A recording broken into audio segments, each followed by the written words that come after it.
I wonder if I'm downing too many vitamins or something. And it's just like, your body don't need this, man. Welcome to BJJ and Brews, ladies and gentlemen. It is Monday, 4 p.m. at the dojo. Yeah. Noah here. I'm with dojo? Chris. I'm calling it the dojo today. Academy? That's what Paul says, actually. Does he say? Oh. He says dojo, but you're right, the academy. We're here at the academy. I just say the gym because... The gym, but I like academy. I think Do that's you? good. Okay, like why? Let's we were talking hang about on. terminology. Let's do our quick intro. This is BJJ and Brews. We talk about anything. There's no subject matter. There's no... what's the word? We do not have an agenda. There's no script. Yeah, there's no script. All. But yeah, it's a Monday, so we're trying to get ahead of things now. Now that things are starting to get a little more relaxed in the state of Florida, at least when it comes to the pandemic. Yeah, we'll see how that happens in about 2 weeks. Yeah, we'll see. But we're going to try and record a little more frequently, so we get a little backlog of episodes, so we're not under the gun every weekend to record a new one. You know.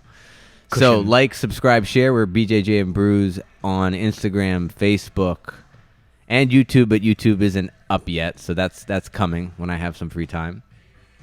And as Chris always reminds me, share, like, or subscribe, leave a 5-star review. Share. Leave a 5-star review on every Apple, platform. on every platform. Every platform. We will. We're shameless about the plugs. So, Chris, go ahead. You were talking. Okay, so first of all, before we went live, you said you had 64 ounces of water plus 32 ounces. Which is well above the recommended 8. And you're not peeing clear. I'm not peeing clear, which is crazy. And do you take a lot of vitamin B? I take a multivitamin. That's it. Because vitamin B, for example, which B? I don't know. It's like what you don't absorb just passes through, and it definitely makes vitamins do that. But it's notorious for making your urine very yellow. But were you like, what's this? Were you like apple cider? No. I not like Rhabdo. Okay, like, that's good. You know, it was a lot more. It was a lot less clear, or I guess than you would expect. Far more, or far dark than I would expect. But I feel hydrated, so it's okay. That's good. Bizarre, Well, we'll see on the mats how you feel. I guess so. As if I collapse over in the middle of warm ups, then just dial 911 and. Well, if you lead the warm ups and start doing like push ups and squats, do you all not like that, huh? I think it's antiquated. That's my reaction, but I don't mind. I like seeing it. other people bitch out about it. Oh, hell yeah, Troy. Oh my god. Oh, these these black belts think they're just trying whatever. Yeah, man. So in that respect, I appreciate the old school calisthenics warm up, It's a good. So here's it too, right? Like, I look around when people are drilling. They ain't drilling. So I'm going to make sure they break some sort of a sweat in 5 minutes. Dude, I don't know if you recall how we recorded on Saturday, but I listened to that episode. It's already up. You obviously have access to it now. And when you brought Mark Bowen over to compliment him on just how fucking awesome putting he his is. nose to the grindstone, you were really going off on the whole idea of like, I fucking love it and respect the hell out of people that just put their nose to the grindstone and put the work in. And I was like, because you are very much the, I'm just going to lay back, play guard. I'm all about the promotion of jiu-jitsu. But then you also had this hard kind of old school moment of like, I like when the guys just put in the fucking work, bro.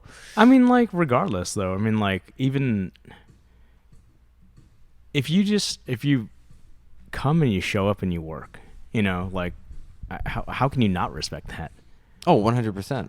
Like, why wouldn't I give him props, especially being a new member who's going above and beyond, to be honest, and if he continues that attitude, like he'll be that fighter that he wants to be. Oh, absolutely. And I think he has a good attitude when it comes to where he is, like he like he said, a lot of people don't know how to handle losing, and he just, get back up there and go fall off the horse, get back on the horse and go again, it's people talk a big game about how much they love stuff and how much they love doing things and stuff, but then they come when we're drilling and it's like 15 minutes of drilling that technique, but you've done like 4 reps and you're talking about how you saw this grip by whoever, you ain't working, man.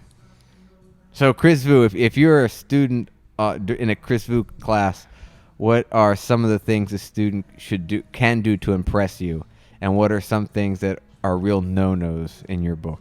And this is probably harkening back to my traditional martial arts days. I hate tardiness. Man, like, I get it. If you're a kid or something, you don't have access to a vehicle, like show up on time. Like above all, show up on time and show up ready to work. You know, like if you're fucking tying your belt while you're walking on the mat, oh my god, like you need to be in line when I say line up. Or how about the people that show up like a few minutes before, but take their time in the locker room? I can't. And we're already warming up. I can't deal with that. I mean, like I'm just not gonna be the asshole that makes people. No, like, actually, I've seen you. You've been more strict about that than Paul when it comes to calling people out. Like you'll bring them on the mat, but you'll make a comment like, "Hey, man." Do I do that really? Oh yeah, I've heard you make comments and stuff. Really? Okay. I'm with if you I on do, that. it's I'm probably. with you on that. It's just like you're. Anytime you step on the mats, right? Like, there's a reason why we bow on the mats. I know that's a little antiquated, right? But we do come from a kind of traditional martial art, and you're respecting the mats. You know, you're respecting the people on the mats. You're respecting your instructor. All of these resources are here to help you improve yourself and become a better version of yourself. And I understand like things happen and stuff like that, but like you need to respect all that, you know, like that's why we still bow. That's why we still fist bump and that sort of thing. It's all about just this mutual respect that I'm here to help you work and you're here to help me work. So it's a little maybe romanticized about, you know, just being here as a martial artist and whatnot, but we're all here for each other, you know. Like I don't do the speech anymore about before we spar about how we're supposed to take care of one another. I mean, like I've condensed it a little bit to like 5 bullet points that I don't want to see people doing, but I can perhaps I'll do that about like how the most important training tool that you have isn't the heavy bags and it's not your gi, it's the guy you're rolling with and you're about to slap and bump their fist, you know. And if you're an asshole to them, then you're mistreating equipment as far as I'm concerned. Yeah, absolutely. And someone's livelihood potentially. You know, like imagine you have to limp into work or you know. Yeah, that sucks. Like don't be that guy. So. Well, I think also when people come to class and they kind of have their own agenda where it's like I'm using the class to further what I want to develop and I'm not going to like be a 100% participating student in the class. Then don't go to that class. Exactly. But then drill on the side. But they don't know anybody. They're not friends with anybody, so they can't drill on the side. You know what I mean? It's. Well, then that's your fucking problem. I know that. Right? Well, I know that, but I've seen that too. Very rarely, but I have seen that, and that's kind of irks me. It's just disrespectful. I mean, that's like the ultimate. I mean, like when you step on the mats as a student, you know, like you should be humbling yourself to say like I'm laying my blank canvas before the instructor to help you improve me, right? Like, and if you approach it, like you said, with some sort of agenda, then man, fuck off. Like, go drill in the corner. You know? What about let's be positive because we start with negative. Let's be positive. I'm not being negative though. No, but you know, you're calling out behavior that's frowned upon. That you know that you would frown. I mean, or just ignored. What are things that students do that impress you?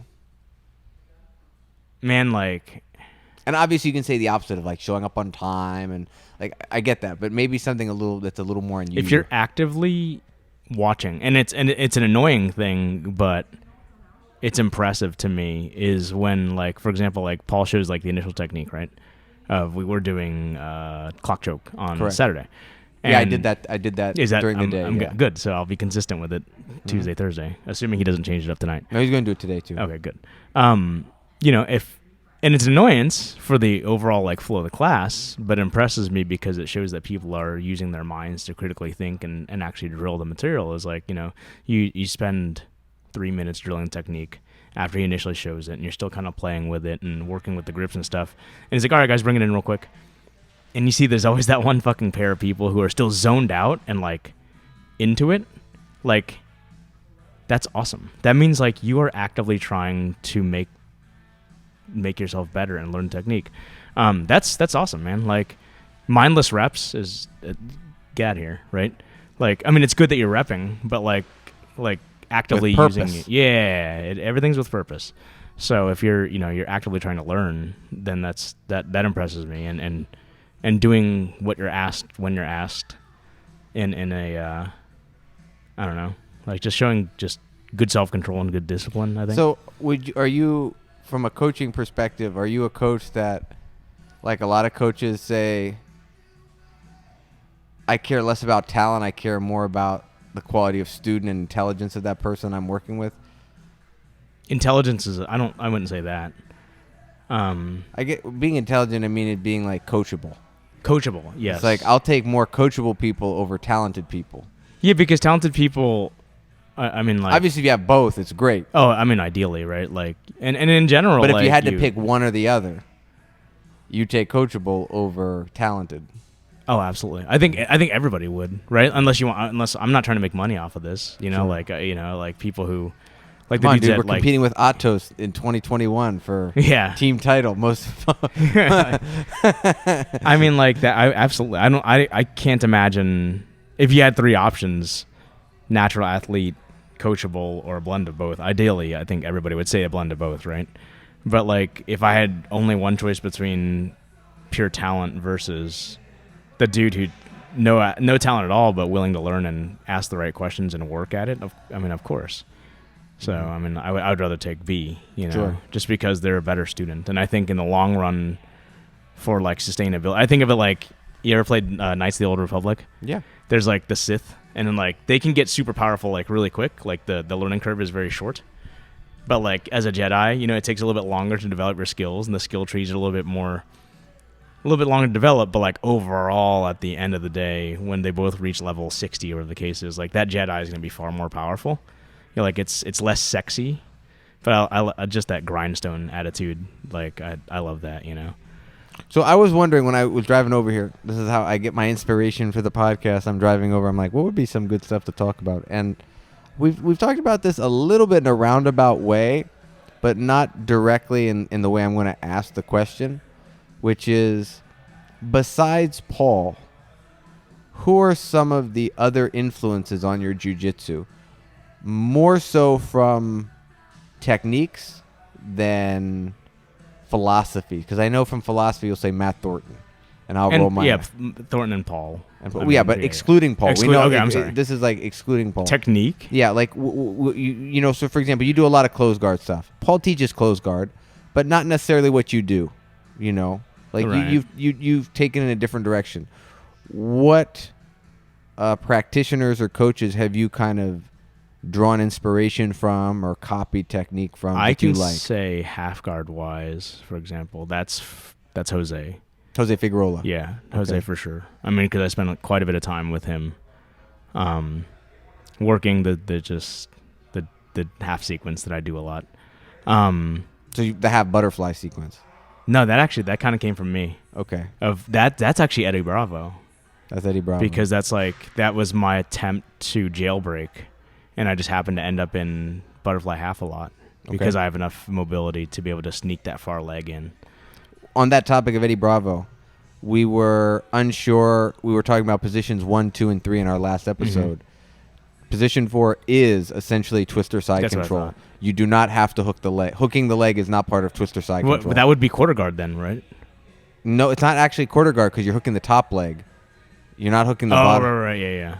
It's actually you're starting. That's to actually enter three-quarter mount. You're basically entering the twister. Yeah. Or you're entering truck, and then you're entering the truck if you start doing that. But just what we would consider position 4 would be more or less twister side control. I watched Eddie Bravo. I saw a couple videos from a while ago. This is like 8 years ago, 10 years ago of him teaching it, and more or less it's principally like what Paul shows. Yeah, you know.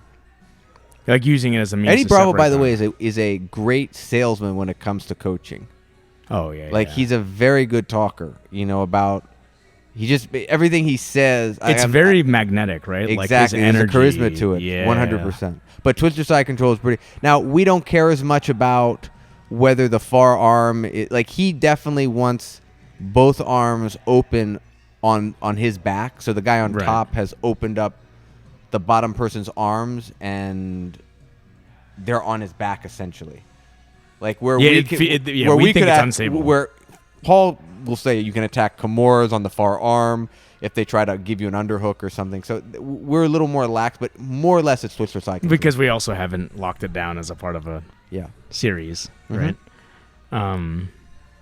I did that today. It was, dude, today I brought with some new stuff. Taking a break from jiu-jitsu. The first day was rest. The second day I was like, I need to start studying some stuff, and I got some new hotness to work on. Good. So I'm inspired. But continue. So you got inspired. You said Eddie Bravo when it came to butterfly the hook, half. the butterfly half. Okay. And that, like, what I do with it from there wasn't really Eddie Bravo. Just me. That was like a jumping off point for you. But like you said, close guard. I think that might be. That's one of two things. It's either. So the first jiu-jitsu, any sort of formal instruction. Well, not even formal instruction, but just like. Introduction to jiu-jitsu in terms of like what the fundamentals are was actually Mastering Jiu-Jitsu, a book written by John Danaher. They say the author is Andre Gracie. It's not really. Okay. It's and it was jiu-jitsu as applied to an MMA application, and that's where I got my hierarchy from. And close guard being what was then considered a purely neutral position. And I think from there, when I joined Gracie Baja, because they are such a traditional curriculum, I did a lot of close guard there. So that's the first one you learn. Going back to the Jose and the half guard, if butterfly half was not what Jose was showing, and you said this is the half guard that I don't see you, I haven't really seen you play half guard too much without a butterfly hook. So was that like a tight waist series, like going for underhooks, or were you playing Z guard? Like what kind of half guard were you playing? That's interesting. Half to me, it started as a. Oh man, like. Yeah, I guess I don't really play half guard that much, do I? The only half guard. Well, you do play a half guard, but you pretty much very quickly go to butterfly half. But I've seen you, the half guard I see you play is a knee shield that's almost perpendicular to the ground, where you're putting the knee shield foot on the opponent's hip to be able, and that's to regain. And that's like straight up in the air, and that's when Paul actually. And the reason I know that is Paul was talking about passing the knee shield and using you as an example of people that tend to play with the knee shield almost perpendicular. You can't collapse the knee. Yeah. But now you can do these things, and you can also attack. You can attack heel hooks. You're giving up points potentially. You're falling back. I mean, like, but it's a good entry for an outside heel hook. I don't know where I think it's a failed scissor sweep. Oh. Yeah, but what do you, when you get to half guard, what were you playing with Jose? I would try to actually old school sweep. What's the old school? So old school is actually the Eddie Bravo. Tight waist, underhook with the near side arm to the far ankle. Okay, so scoop. You scoop. Danaher calls that a scoop. You underhook with arms scoop on grip. I apologize. So you scoop grip with the near side arm, and you tight waist and reach around and actually you 2-on-1 the far ankle. Yep. Okay, I know. So Paul's even shown that. Yeah. So that would be the basis of. And you were either it was constantly failed. So like I and you either would like pull like roll back. Either just they literally finish a single basically, or then you come up and finish a single. Yeah. So that old school. That I would call that a tight waist series. Or. Even though you're going you're actually going below the waist. You're going like. I mean, you're around. Just to have control their hips with an underhook, right? So, that. It's a variation of a tight waist series. I mean, like that's what I think I initially started with. So just traditional. Yeah, super traditional underhook. Yeah. Okay. And then try to come. And if that fails, then take them the other way, which is Plan B. I think it is. And if not, then come up to dogfight and stuff. But dude, I think it's amazing with me just doing the half guard. It's like. Until you have everything covered, it feels like half guard doesn't work.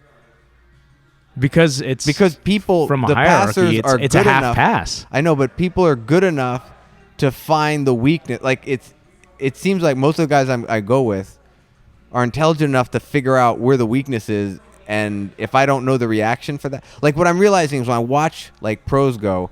It's like, why are they so tentative to pass? They're tentative to pass because any entry they try, the guy on bottom knows how to react to that and put them in trouble. Repeat that again. If you're passing half guard from top. Okay. Like, you'll see these guys kind of stall. Or any guard. I'll use any guard. Like, that's why passing is like, you see a high-level match. It's not like go, go, go. They're like doing some grip fighting, and then they're kind of just sitting there. It's kind of in this weight where it's like, the passer's usually like has a good low center of gravity, so the guy in guard can't elevate them or unbalance them. It's like this low squat. Yeah. And then there's going to be an explosion, and but when I play half guard, it's like people immediately find the weakness and pass hard to it. And I'm realizing that over time, like I was like, man, the tight waist series doesn't work. Well, it doesn't work if I'm giving up something else and I don't know the reaction. That's the efficiency of jiu-jitsu. But then once as I'm starting to close those gaps, like the tight waist now becomes available again, because now people aren't over committing to defending one thing, because I'm starting to see now if you overcommit one way, I'm starting to see reactions that you can take. Basically, I feel like until you know how to punish the overcommitting defenses to what you're trying to do, it feels like it doesn't work. Because they just overcommit to defend the one thing, and you're just like, well, fuck, how do I do this? Anyway, that's just an independent observation. That's but that's jiu-jitsu in general, right? Like, is it Ryron Gracie who said like that's why it's sort of like a chess match where there's no move that's so efficient that when you try to execute, it doesn't leave you vulnerable to something else. Correct. So like that's the beauty of it, and I think that sort of goes back to my whole idea behind like learning the principles of why something works. There are a lot of common denominators as to why that, like, how did that vulnerability come into play when you were attacking that way, right? Like that you can apply in another position altogether. So what about your leg lock knowledge? Where's that come from? I don't know, about 6 months worth of playing around here. Okay. Like that's a new thing for me. That's a contemporary thing for you. That's super, contemporary. I mean, like like there's the bullshit fucking like little goofy ankle locks that we learned like way back, from like 8 years ago that are just laughed at now. Like the sort of who is it that was saying that in their discussion, the idea of like back in the day, leg locks were just sort of like I'm pissed off, I can't pass your guard, or the cases, fuck it, throw up the leg lock. Fuck it. Yeah, fuck it, do a leg lock. Yeah. Or if you saw it, there wasn't a systems-based approach to how you can, like, what if this fails? It was just, you just grab the foot. You grab and just do something with it, And because, like, even it's interesting because I was watching some old Boss Rutan and Frank Shamrock stuff the other day, and and Ken Shamrock for that matter, and Pancrase when they're doing like leg locks and stuff, and then all I saw was just a tangle of legs, them grabbing and wrenching. Now I can see a little bit better. I can definitely recognize the micro positions, like the series of honey hole, 50-50 and that sort of thing, and they were doing it, and I think it was from just pure drilling that they just like would see an opening, just like launch into it, right? But you didn't see like a Gordon Ryan. No, there wasn't a system. There definitely wasn't. They weren't presenting dilemmas or doing a system. Yeah, so like that, it's interesting to watch it then, because like, if you watch a 2-month white belt like try to armbar somebody from like full mount even, right? Sure. Like they're like standing up, and you just see so much space and stuff.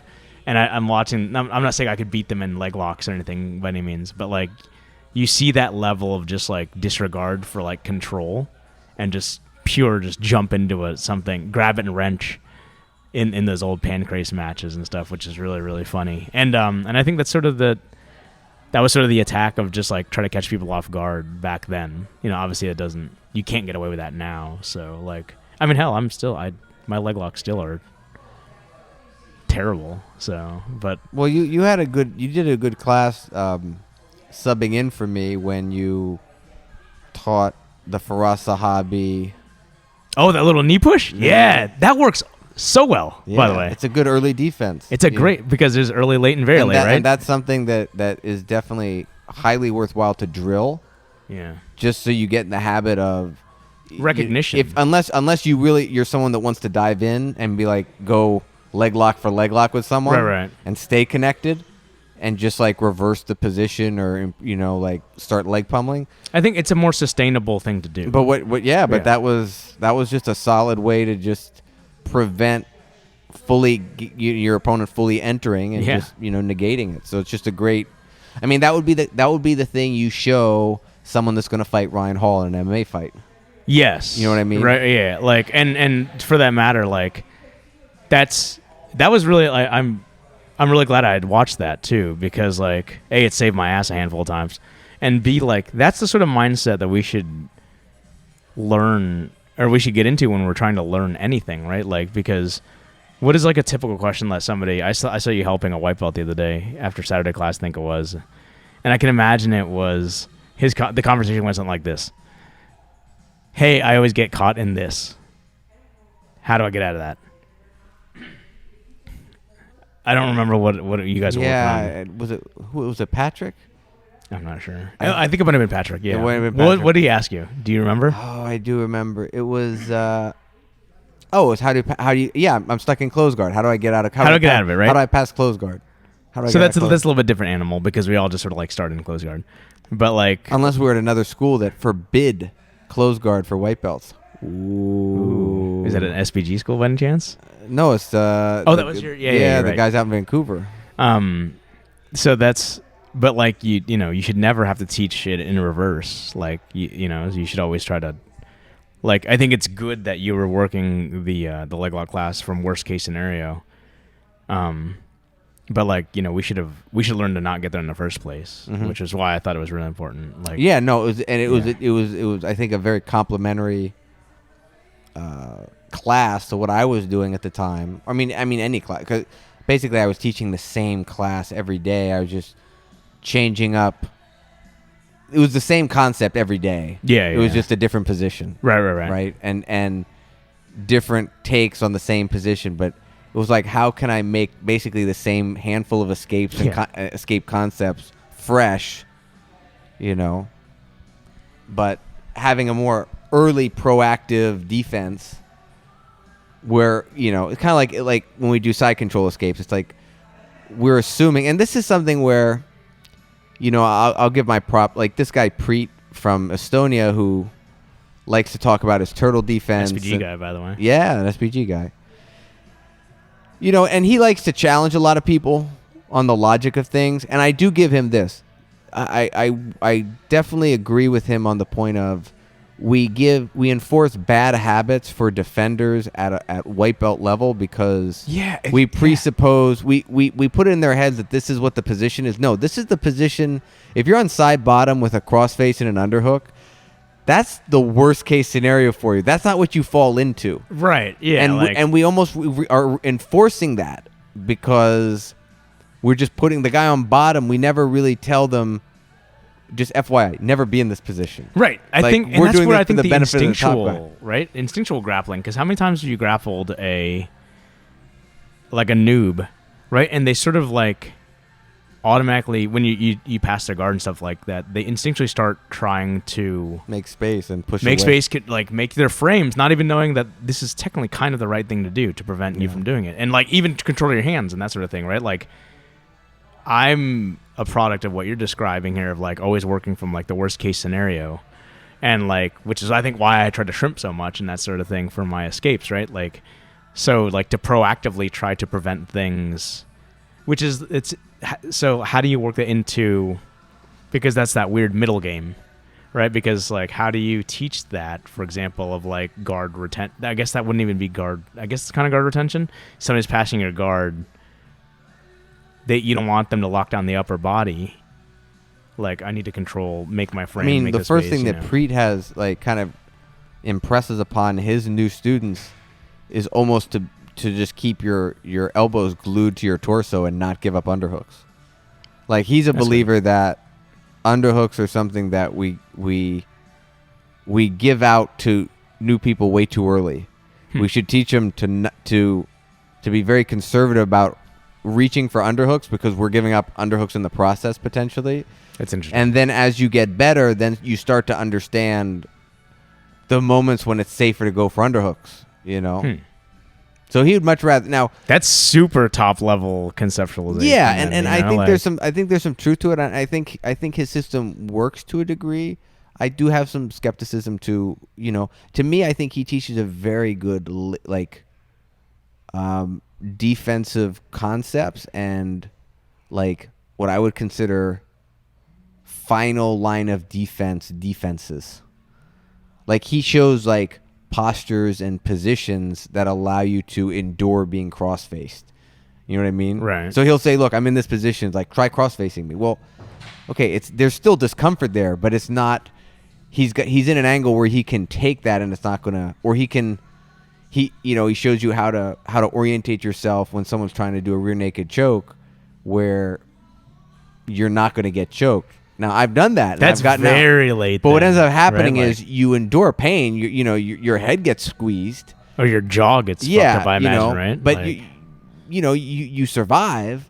But is it something I want to do every roll? Is I want to just play? You should have prevented that by hand fighting, right? But a lot of what he does to have people practice that is you basically are in that position kind of right away, whereas I would kind of be like.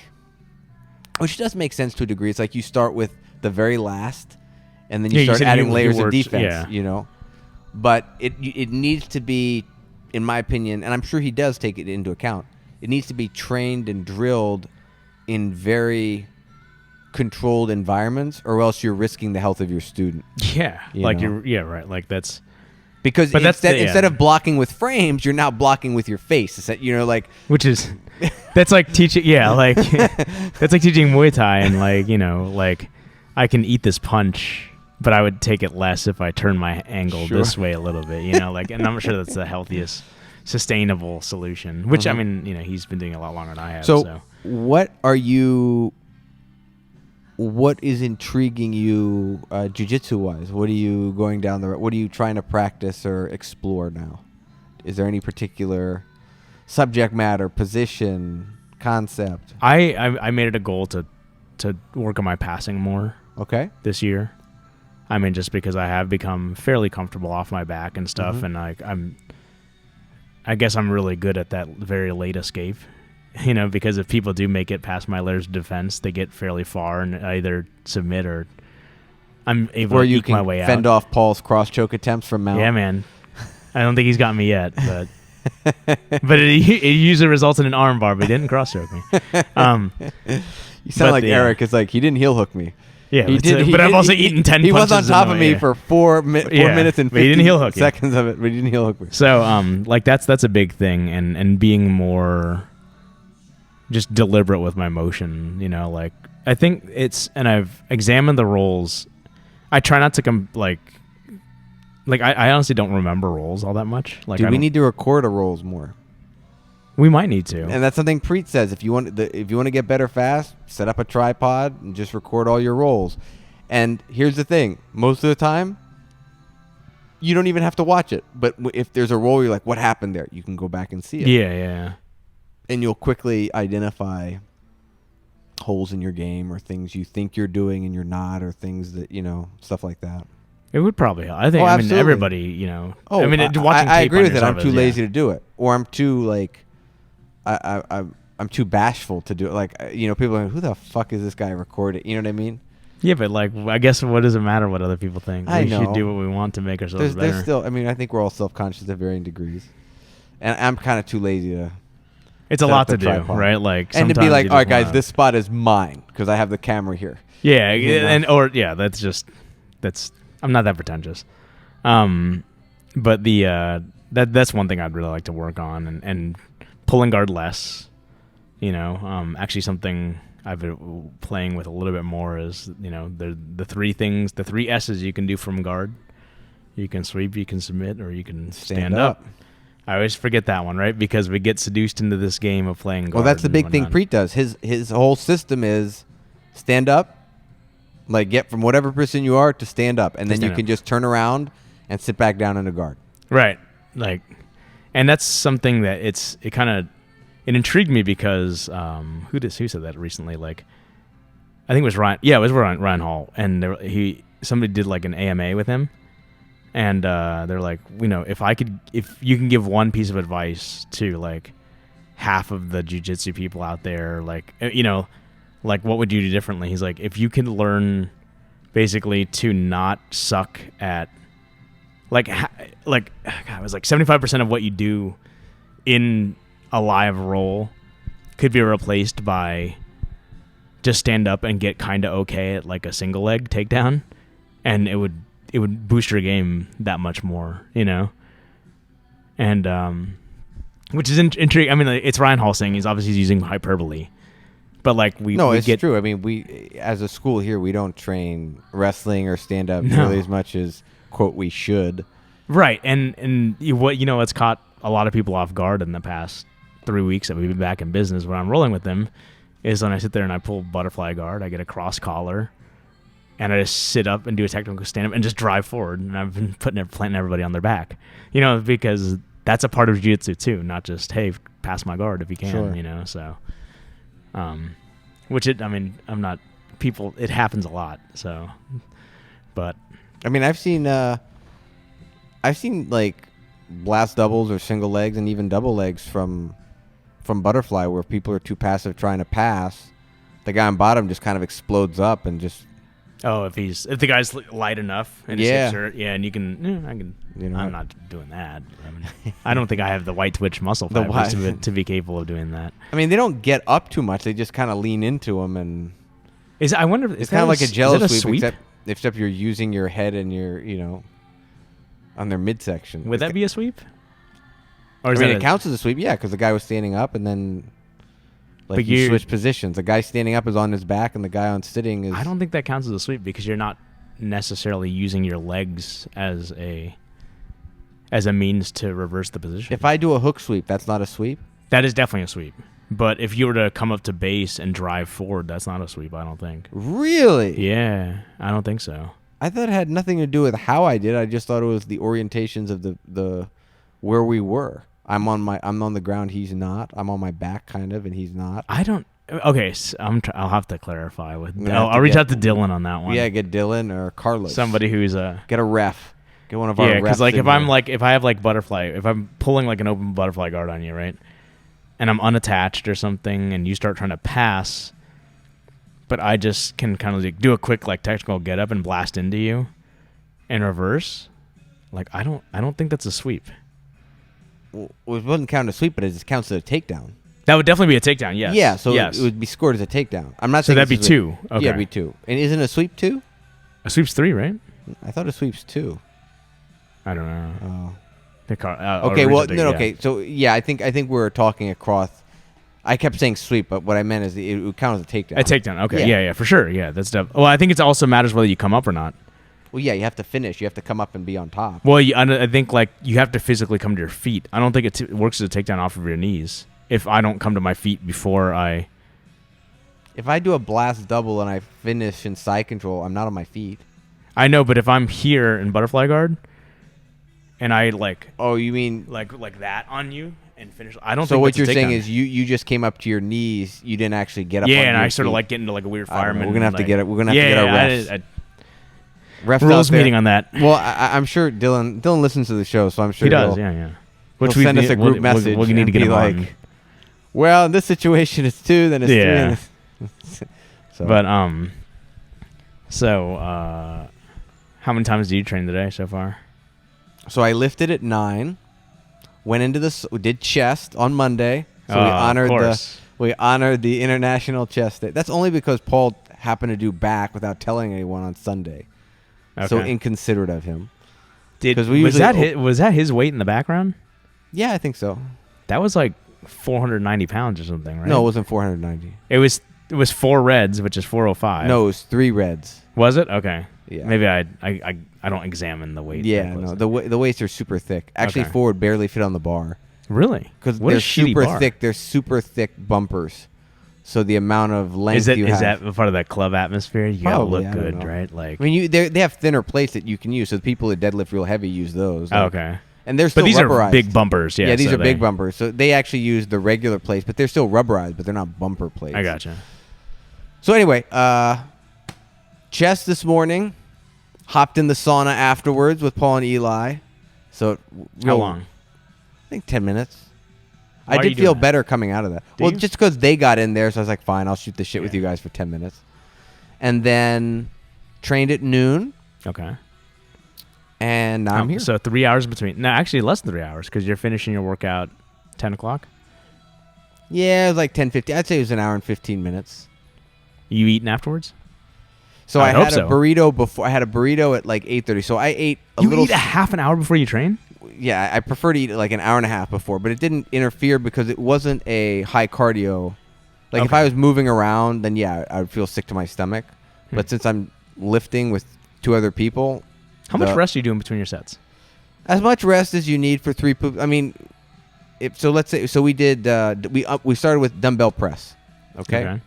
So we're doing, when we got to our working set, which was 90 pounds today, we did 5 sets of 5. Okay. There were 3 of us, so It's just whenever. just kind of go. Yeah. But we weren't like boom, boom, boom. I mean, everybody would sit down, make a comment or two, hee hee ha ha. Look at that schmo. and then do yeah. it. You know, so that was the pace. And Okay. So I'd say we were resting like Minute and a half? more like 2 minutes maybe. Okay. No, I mean, that's good. yeah, between reps. You ain't bullshitting. That's good. Yeah. So then I did jiu-jitsu. So yeah, I would say I've been 2.5 hours of exertion so far. Damn. You know. You're eating after jiu-jitsu, I'd imagine. You got Yeah, to, but right? dude, this is the thing. It's like the thing about jiu-jitsu. If I didn't train in the evenings, it would actually probably be easier on my body from an eating point of view, because there's like a period of time where my appetite kind of goes away. Like I ate 2 plates of chicken stir fry, but I was like forcing it down. Like I had no appetite for it, but I knew I But you needed need it. Yeah. Like, I knew I needed it. But it was one of the things. Now I always have a protein shake after lifting, so I had a burrito before. Are you not? Is it any carbs in that? I mean, you need the glycogen.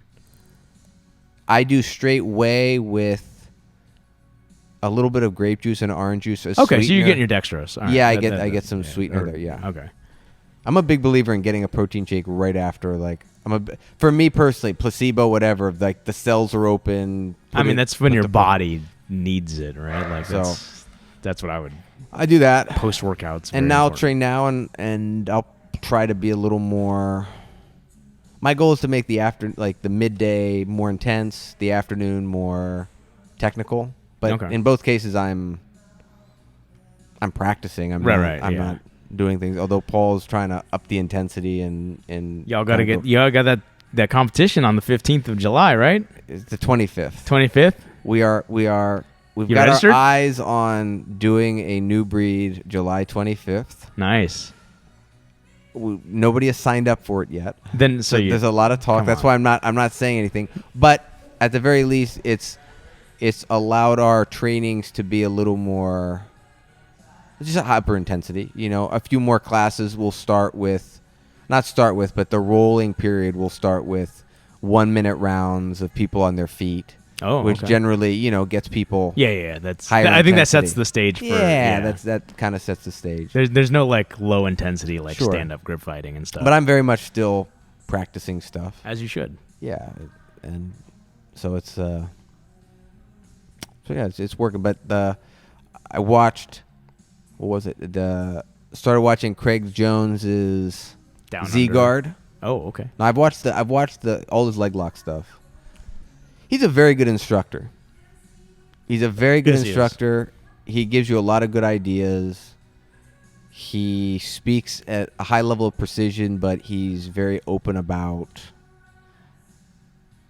I don't know. He just approaches it. To me, what just impressed me right away is like I like to play Z guard on the lower percentage side. It's like percentages say that people are going to want to pass to the right because that's how most people train. So I always try to set up Z guard so they have to pass with their left foot forward, not their right foot forward, just so it makes them more uncomfortable. And I was like, look, this is a competitor. He's doing Yeah, I was every like, little that's pure thing. strategy He's at that doing point. every little thing. So the first part of his video is like, how do you pull Z guard to the unorthodox side, to the funky side? That's as we would what call he it. That was opens the up. first thing. Because most people will go into Z guard passing on the right foot forward. But To his right. Yeah. Okay. And their right foot, well, I guess they're knee cutting with their left shin. Yeah. But he wants his knee shield, instead of his knee shield being his left leg, he wants his knee shield to be his right leg. Really? Yeah. So I don't watch him enough to be able to say, so that's interesting. I confused everybody.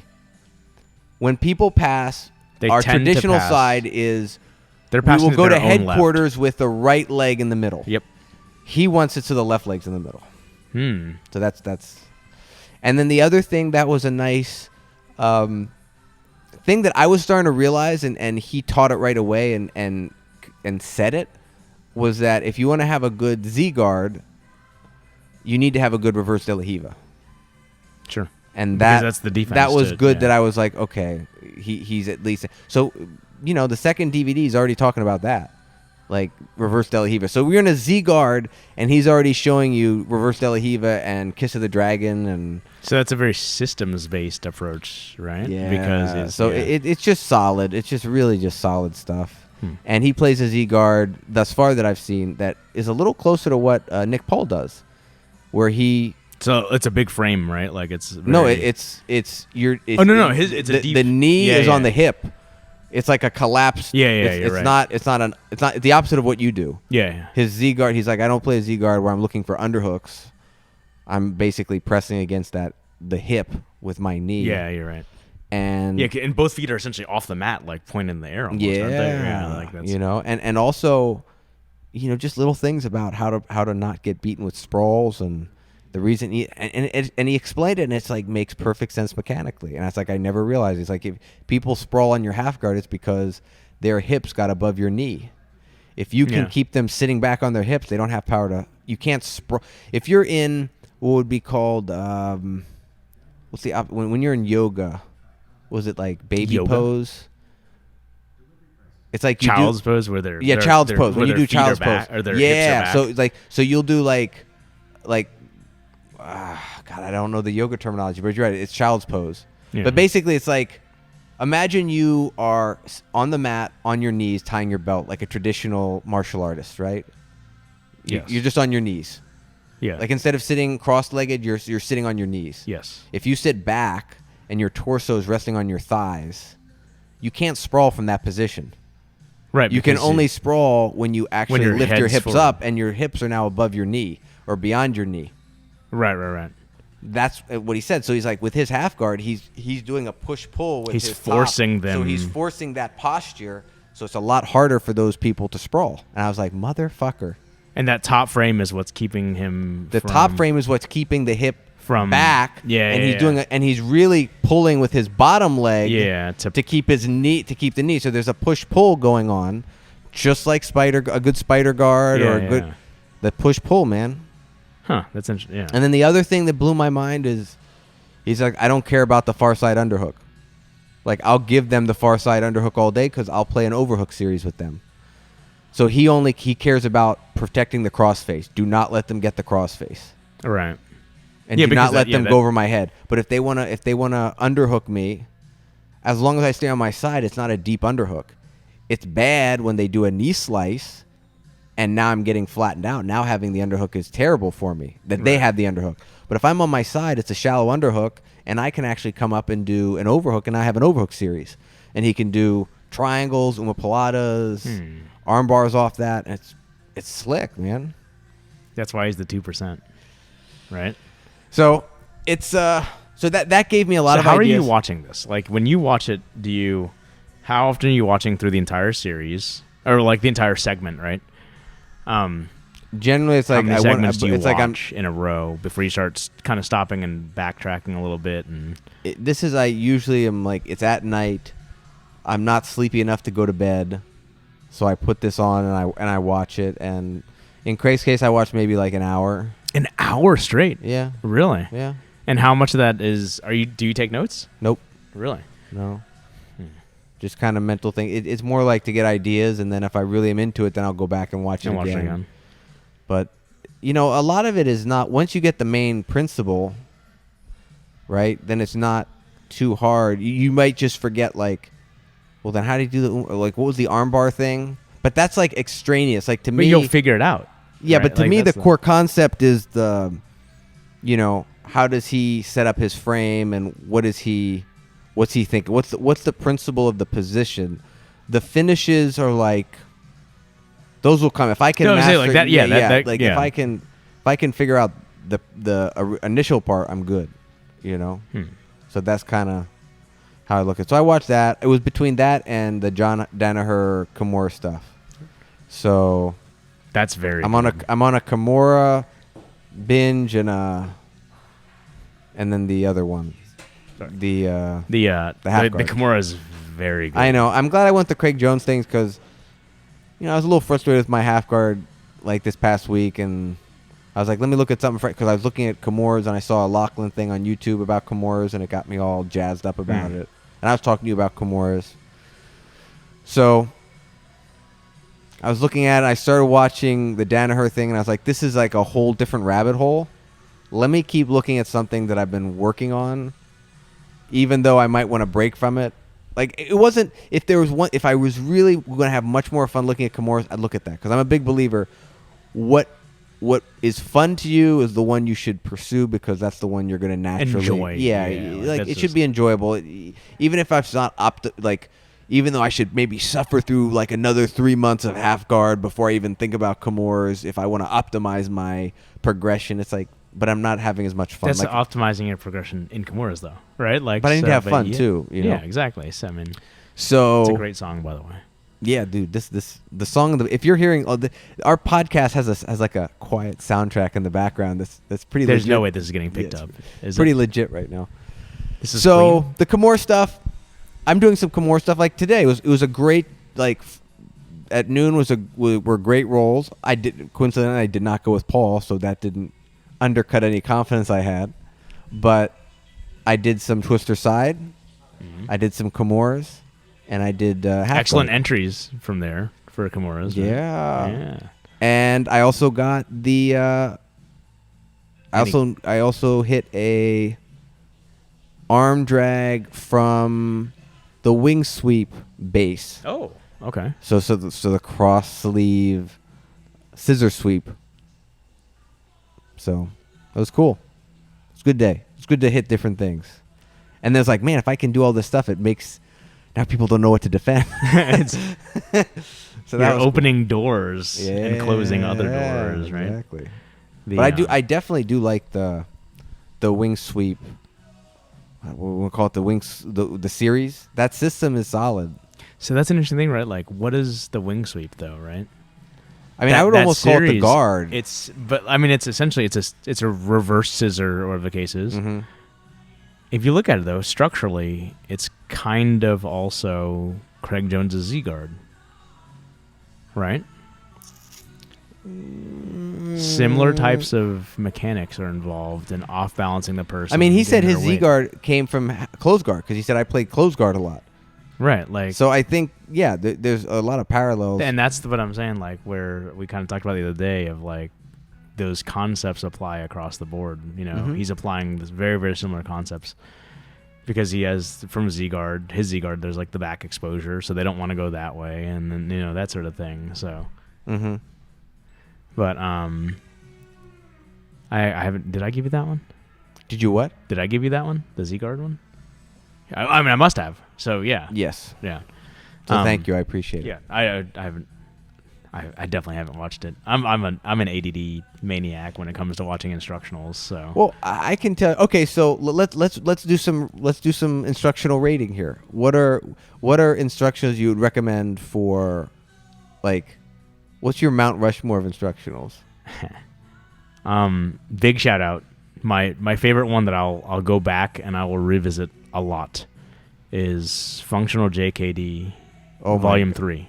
Okay, from whoa, SPG. Whoa. Okay, SPG. God almighty.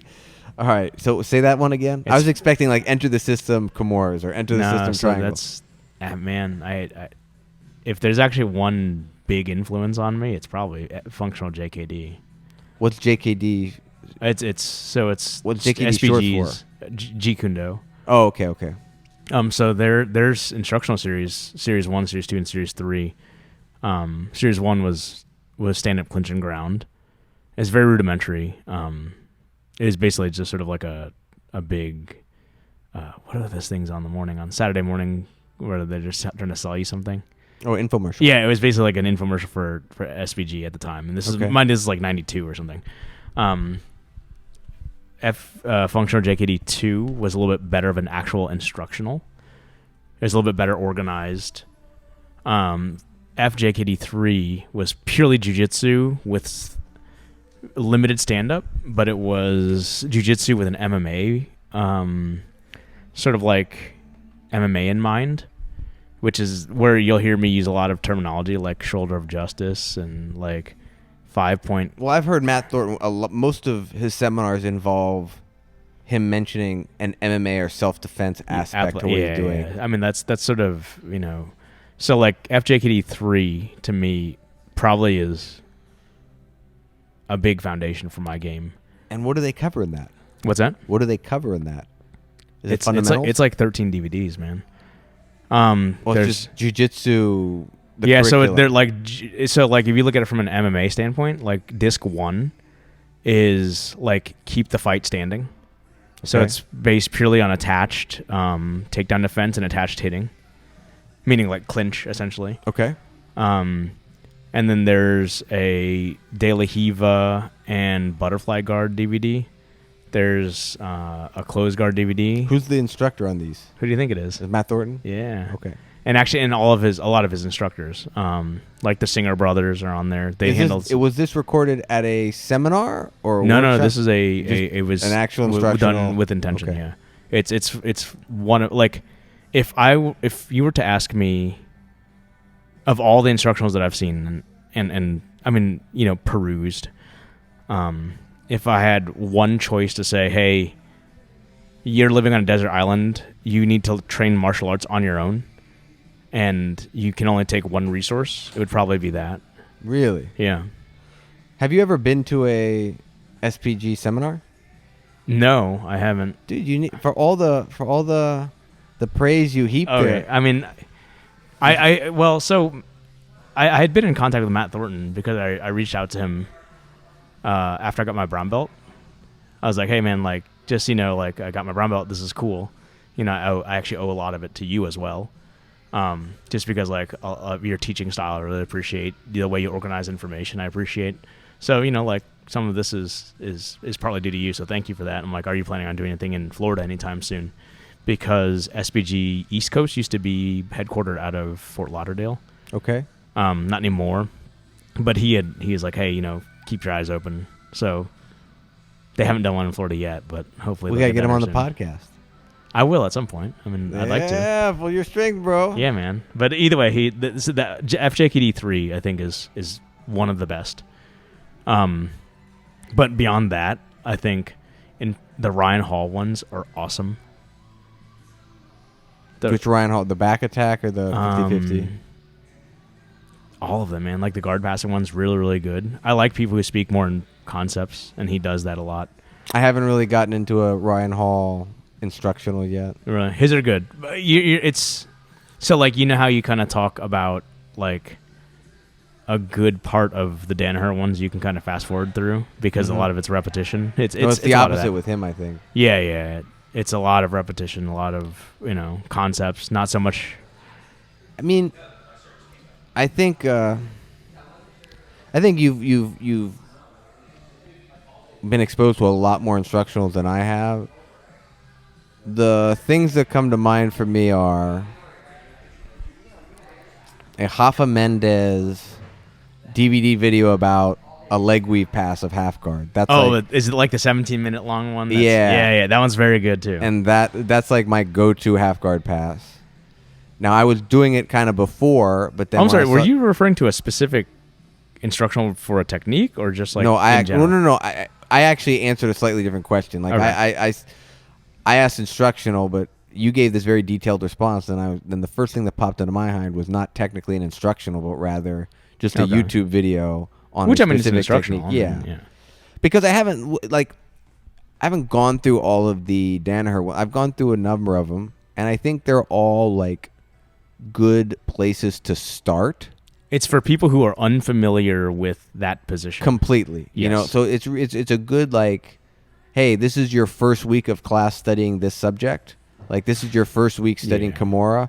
Go through work your way through the instructional to get, you know, even if you don't get all the fancy shit he's doing at the end, he's going to hammer over and over his basic concepts. So he's going to say power line a lot, or he's going to say, you know what I mean, depending on whatever it is.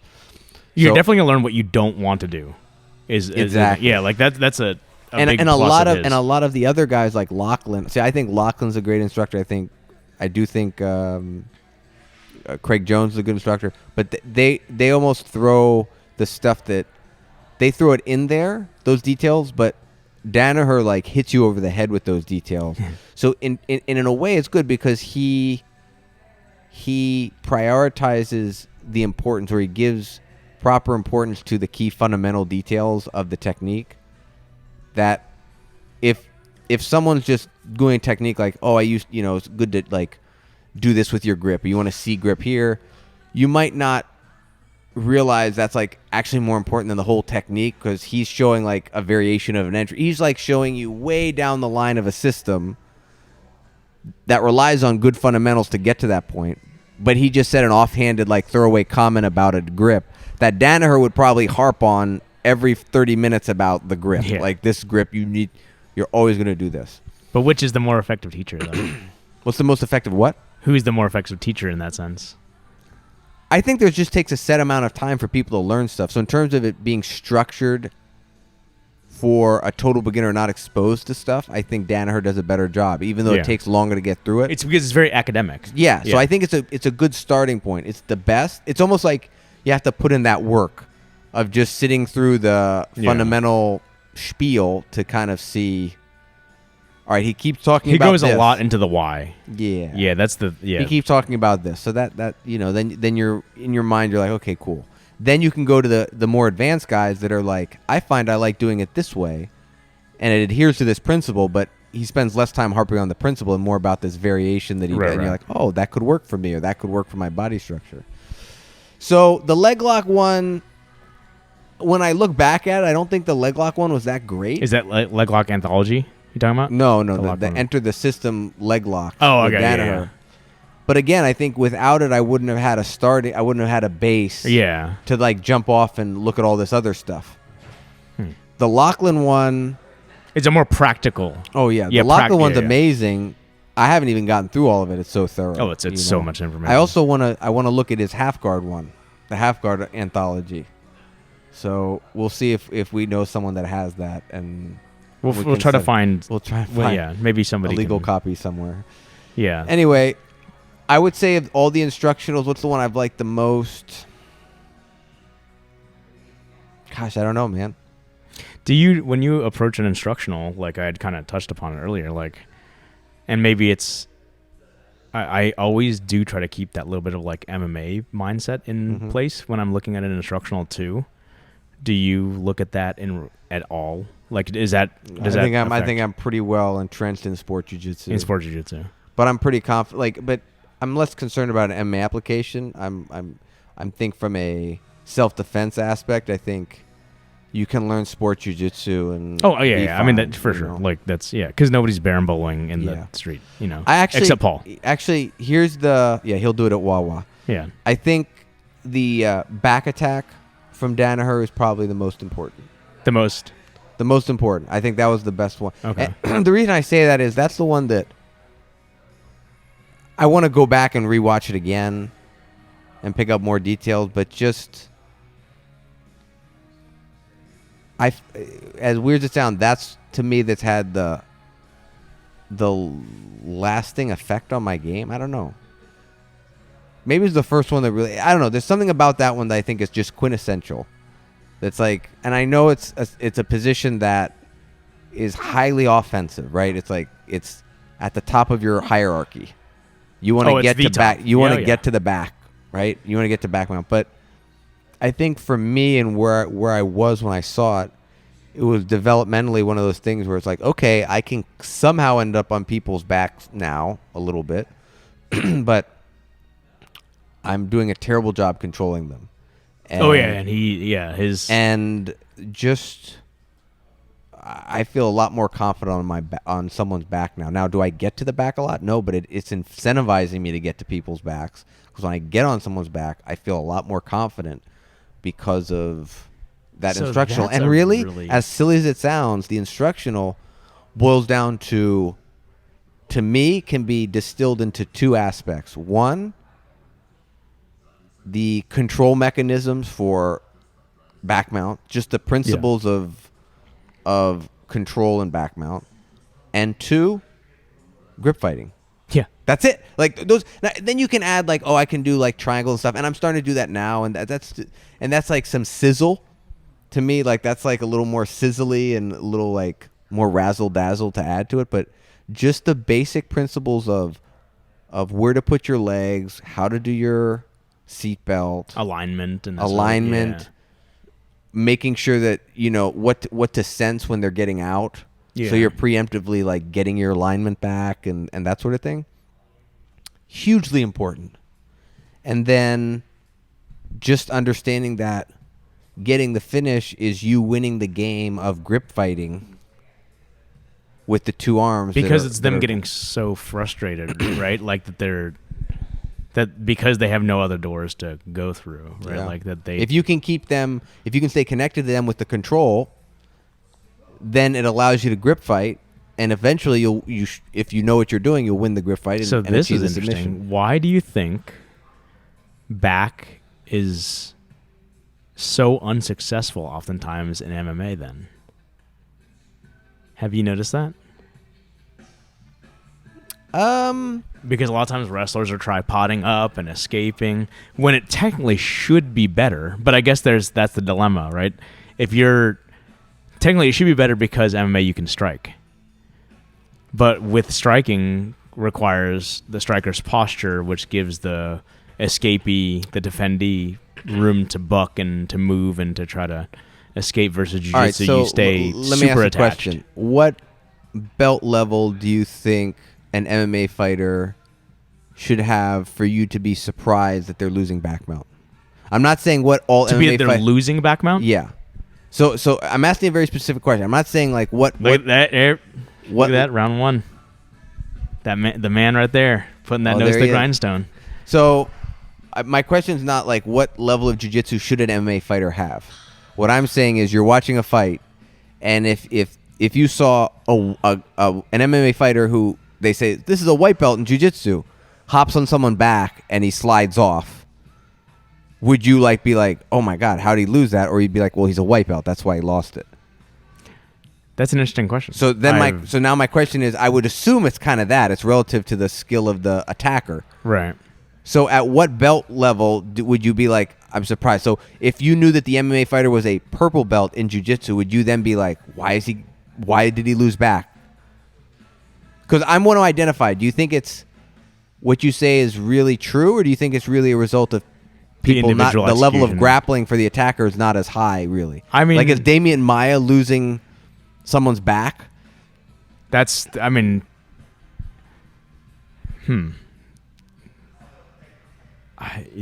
guess it's up to the weight of the fight. I mean, yeah, but just I think that I will say this. Right? I think the fact that these guys are sweating, they're not even wearing rash guards, lends itself to being very slippery, and that helps the defender slip out for sure. Right. And because strikes can also be involved. And maybe the glove makes a difference too, right? Like, because you can kind of hand fight and not cheat, but it makes it a little bit harder to slip the hand in and that sort of thing, and like really lock in that, that sort of thing. I mean, the position I'm thinking of is when they're up on the cage and the guy's trying to put hooks in. They're like kind of, the guy's draped over, like one guy's draped over another on the cage, and they're kind of, they're not, one person's back's on the cage, they're like both their sides are on the cage. Right. And someone's is like holding their waist. And that's a different game altogether too, and right? it's kind of like okay, walking and one guy's trying to put their hook in, and now there's this battle of like, can he get a second hook in, or does he like get a hook in and then kind of get like shoved off to the, he gets kind of because that's the off. thing is like you have to treat the cage as a floor too, right? Because so technically a lot of times when the guy who by definition is trying to get his hook in, his back is against the cage, not the other person's, right?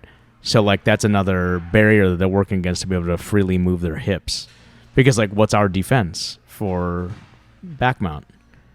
actually the defense for most things is get your back to the mat, right? So like he's and by putting your opponent between you and the mat, like that's a big function of the escape. You're preventing them from staying on your back because you're now putting the floor on your back. Yeah, exactly. Or the wall on your back. And that's where I don't know. Matt Thornton? I have to. Are you going to say Matt Thornton again? No. I'm just trying to think of like why aren't there more back finishes? I guess that's my ultimate question. Why aren't there more back finishes when it happens? You know, I don't know what you're saying. I don't know if I agree with your statement. I understand what you're saying. I just don't know if I agree with it. There are not enough back finishes because like there are. If there are not many people that are high level grapplers, then why would we expect it? Or if everyone prefers to strike, then why would we why is the expectation there? Now, to me, the classic like back mount finish in MMA is like what GSP did to Bisping, right? Yeah. It's like he started with punches, got him on the ground, the guy turtles up, and he finishes with that. Right, yeah. And it looked beautiful, right? It was awesome. Yeah. That's to me that's perfect jiu-jitsu. Exactly. Right? Exactly. To me that's perfect MMA. Like I would take that over the clean knockout, personally. Oh, That's because I'm a grappler, right? Where it's like, to me it's like if you knock the guy out, you took a shortcut to the finish line. But like the steps needed to go all the way to completely suppressing your opponent is you get them down. You close the distance. You close it. You either knock them down or you take them down with a takedown. So it's either with a strike or with you take them to the ground and then assume a dominant position, apply strikes. They're forced to turtle. They give up their neck and you choke them out. That to me is the humane. Classic, and that's Gracie Jiu-Jitsu too. That's the whole Gracie. Hickson. Notice how, even though he could be doing damage, he's just open palms. He's just. That's Horian, by the way, not Hickson. It was Hoist. They did Hoist. Well, that's Horian. It's always Horian's voiceover. It's always Horian. It's always Horian, and I think Hoist was the one. Is the one doing the slapping. Yeah. Look at the Hapkido man, and he tries to reach for the groin, and you're like, right? Very humane way. Some of those videos are awesome, man. Oh, it's all like they're incredible. Imagine being Helan or Henner. And I don't know, they're already in sales mode, so I don't know if their stories are right. But I want to believe, and maybe this is part of their charm because you want to believe their stories. Imagine them being, 12 and 13 or 14 and being called on to defend the dojo, from... I think they're like 16, realistically. Okay, but I think either he was a blue belt. Right? He was a blue belt. I remember it's all... Yeah. They showed a video of... so he's 16? Yeah. At youngest. Yeah, exactly. And that was like their rite of passage, like the Gracie. Although that's probably the worst matchup. Like they must have really been scared if they put like Henner. Oh my God! Because a 6-year-old Henner or Helan is probably worse than. It's probably a scarier matchup than a 35-year-old blue belt. Right, because he'd been doing it since birth. Exactly. Right? Exactly. Oh, we got some ambers or silvers. We got an amber alert coming in over the loudspeaker. Over the PA here. Yeah, that's got to be... But that is the perfect game. Like that's... And I think that I always sort of try to keep that framework in my head whenever I do jiu-jitsu. Self-defense, you mean? No, just jiu-jitsu in general. What did I say? Well, you said you always have in your mind. It's like, what do you have in your mind?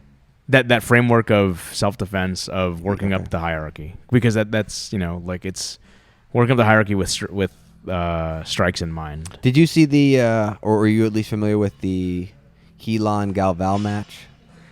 You mean from Metamoris 1? Yeah. Yeah, that was cool. Where did you fall in the... Because Galvao was like pissed that... He's like, dude, I scored so many points against you. And Helan was like, but you didn't submit me and I stayed safe and I kept the distance and all. Like Then Andre's like, next time we play by my rules, there's like, I went to your what was your... Did you have a side on that? I wasn't super entrenched into like knowing who jiu-jitsu celebrities were at the time. Okay. So like I think everybody gets sort of enamored with the Gracie name. And plus they were the ones who like put on the tournament and stuff and Henner was the announcer. Yeah, he's the color commentator. So it definitely made Helan look. He's like, oh, Helan very calm here. Everything he he's said keeping was just it like, playful. Elon is super calm right now. Alavanca. No, like, and that's the thing is, it's. I've always kept in my head too, like words, ironically from Helio, where he talks about like, it's jiu-jitsu about making like the weak person strong and the strong person, I guess, more strong or whatever. But like, if you aren't defeated by your opponent, that means like whether it's a moral victory or not, like if you survive and you weren't beaten, then you've won. Then you won. And I think maybe I'm like conclusion fishing, where like that just sort of fit well into my personality. Like, and I think that's why I roll the way I do too. Is that like if I don't get submitted, then I'm good. Like that means at least my jiu-jitsu is working. You roll so casually, you let people submit you that shouldn't submit you. Yeah, I just so. Oh man, Victor and I are gonna have like our own little like. I suspect there's been a little bit of a pact of how to trigger, like how do we poke Victor the bear? asked me that the other day. He's like, "What does it take for you to lose? Like, what does it take for you to roll hard, right?" Like, and he asked me on Saturday, and I told him like there are probably 2 or 3 occasions where I've actually rolled hard and rough, and it's always been. There's emotion involved. Yeah. It wasn't just like I'm upping the intensity. It was like actual emotion. I'm going to try to hurt you, and it's almost been always that. So we got to get you to up intensity without having emotion. Dude, we can't let you tap into the dark side. Well, it's like I just, I don't. God, we're going back to the Star Wars thing, right? Yeah. So how often have you rolled emotionally? When can you remember having rolled? I mean, I forget. I mean, I kind of forget a few days later, But I would a few days. You let it. No. I mean, I forget pretty quickly. Okay. I don't know when I forget, but it's not like I stick with it that much. But yeah, at least a dozen times. I mean, I'm sure it happens. Usually, what happens, the one time I remember vividly that's on tape is actually one that was less. It was more like a culmination of things, and I just got triggered. It was with Chihuahua, where Chihuahua like will like do flying arm bars and flying this and flying that, and he'll also like catch you with his leg if he's like doing guard retention. And it wasn't like the worst kick that I got in my face, but I just got kicked in the face or the eye or the nose or something. And at that point, I was like, that's it. And then at that point, I put my knee on. I just was a lot rougher. It became prison rules. So it goes back to what you're saying about if they're rolling with some sort of disregard for the well-being if someone's of disregarding my body, I feel and the thing is I'm probably guilty more than most for clipping people. Like if I go with Paul, I clip people a fair amount, and I think more so than the average, honestly. Right. But I think my saving grace is... Well, he comes from an MMA background, so he's... I think my saving grace, number one, I always, even though JB says don't even... Like, JB even told me, like, don't... Like, it's jiu-jitsu. Like, you don't have to... You okay? Like, I'll be like, I'll stop it. Like, you okay? Like, I always do that. Yeah. And JB's like, dude, don't... Like, it's... Just go. Like, it's just jiu-jitsu. But I do that. So I think because when I get clipped... Which I appreciate. People don't say that. Like, that's like the first thing. If you step, say, oh, you okay? Then I'll be like, yeah, I'm okay. It's fine. You know what I mean? Yeah. But when they don't do it, that like adds to my thing. I'm like, even though JB, maybe everyone listened to JB, like everyone rolled to JB's like, and I'm the one reacting to it. But so I was like, stop, you okay? And then I think the other thing is, I want to say, and maybe people listening are like, fuck no, you're full of shit when you say this. But I would like to say that I'm okay about matching intensity. So it's like that only happens when we both have kind of mutually have like entered into this more intense and you know role. who that is too. Like you know who that. Yeah, exactly. Like Yeah. So yeah, there're just some things where, and then I think the other one that annoys me, but this one happens usually with white belts, and I understand because they're white belts, is when they just grab a hold of something and just squeeze. Yeah, but you lose your cool because of that? No, I don't. Oh, okay. That irritates me. But okay. because they're white belts, I know. Right. And they're surviving. And I'm That's almost like, yeah.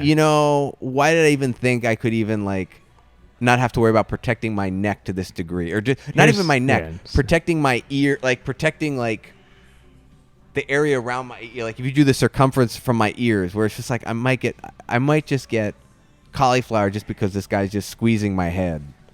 Yeah, and it's like just annoying, you know? Yeah, but you can rectify that. No, I know that, but what I'm saying is that doesn't tick me off. I haven't gotten that ticked off really. It's usually, like I said, someone that I believe knows better, that has control, that's not demonstrating enough regard, that I'm perceiving is not demonstrating enough regard for my body. Yeah. And that's usually, the thing that'll trigger. Or that they're talking mad shit. But like genuine mad shit. Like, because we all rib each other. Oh, too, yeah. No. So, I mean, like it's coming. Yeah. But that I can't think of a time. Maybe once or twice that's happened, you know. Oh, I do remember. Victor and I did get heated at this one guy. It's like a 4-stripe white belt who... Actually, there are two guys, actually. That they were... Yeah. And I'd say one guy was... He just was full of himself, but he was super selective with his rolls. So we're like, fuck you, bro. Like roll with us, you know? Or, okay, I'll throw that out, too, is a handful of times, which it's not very often, I've had to be a mat enforcer.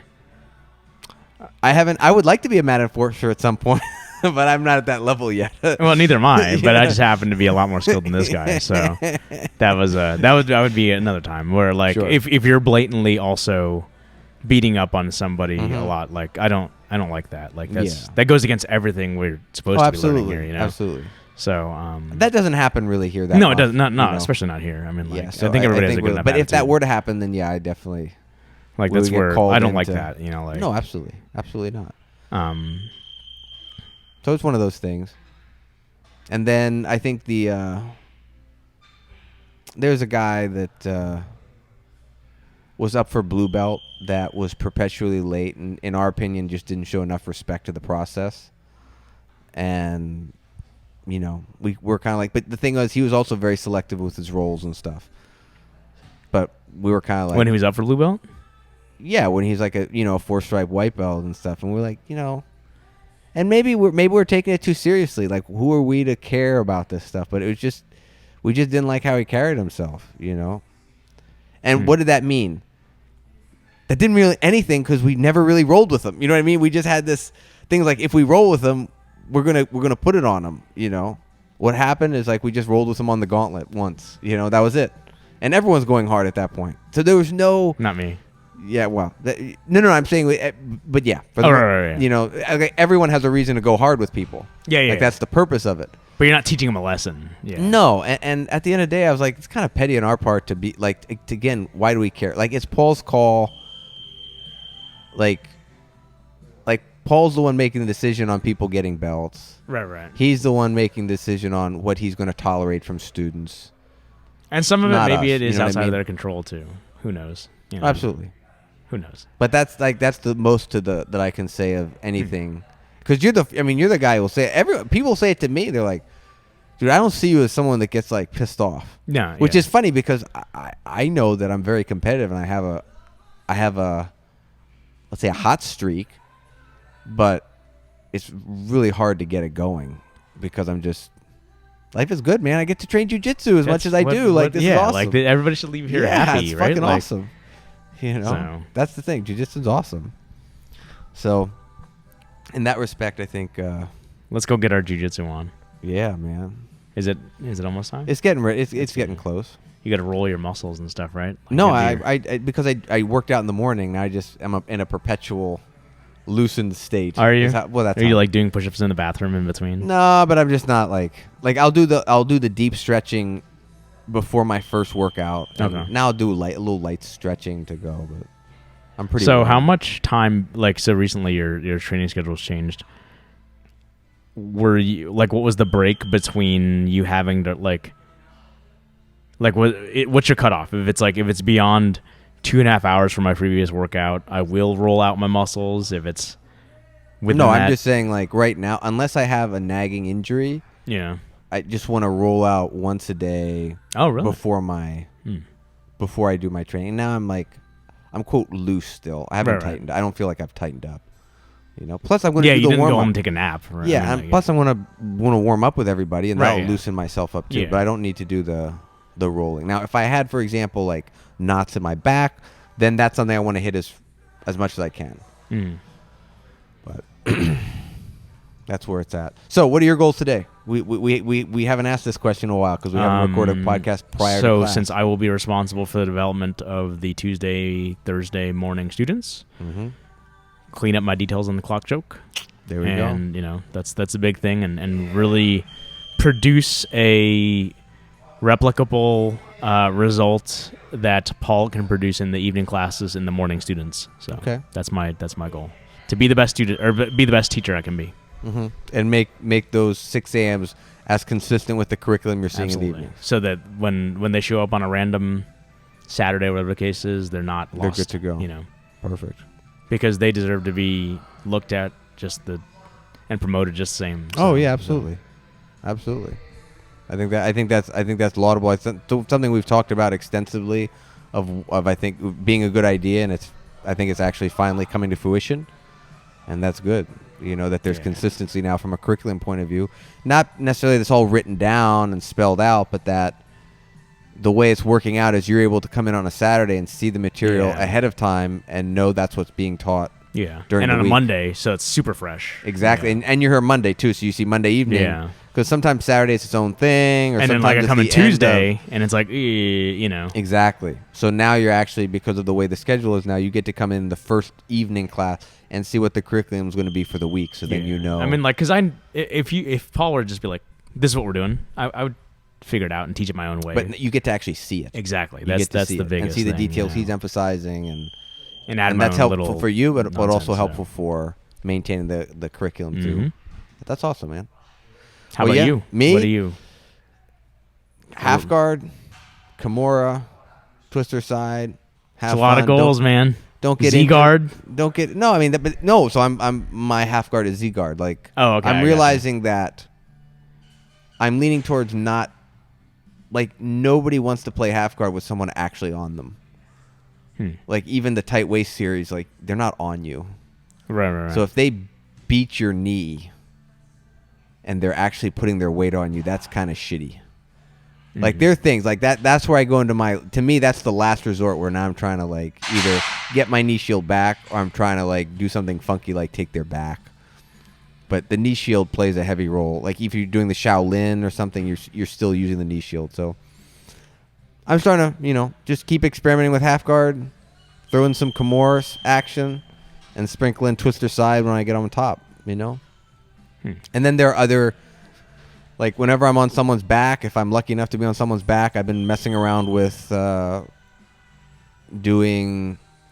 attacking a triangle. I've said this before on many occasions. Top. Yeah, but I discovered a nice possible reaction from the opponents. I could get a free crucifix for free, depending on how they weave their arm. Because some guy weaved their arm under my leg to break it. Right. And when they did, and I was getting uncomfortable, I just peeled off. I'm like, oh wait, now I have a crucifix and a nice crucifix. So it's I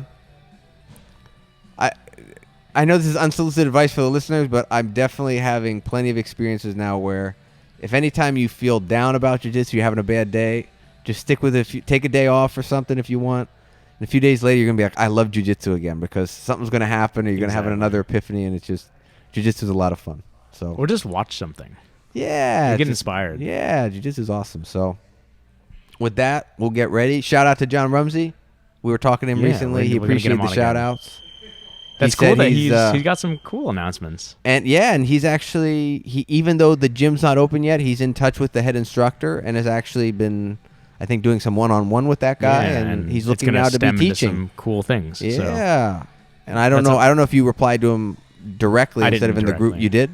I did not. Okay, so that's your task. You want to share some teaching insights with him, how he structures his class to help him. But I'm happy for him.